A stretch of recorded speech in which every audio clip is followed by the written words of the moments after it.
Hi guys! In this video, I will show you how to send money from Sweatcoin to Sweatwallet. So let's get started.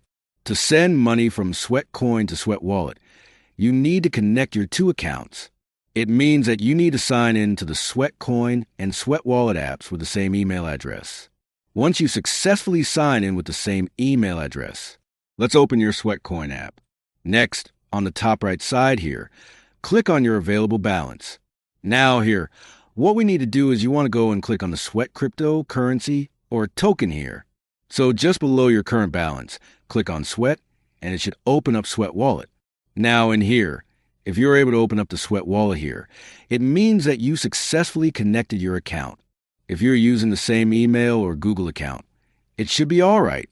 But if you are using a different one, then you'll be unable to send money from Sweatcoin to Sweat Wallet.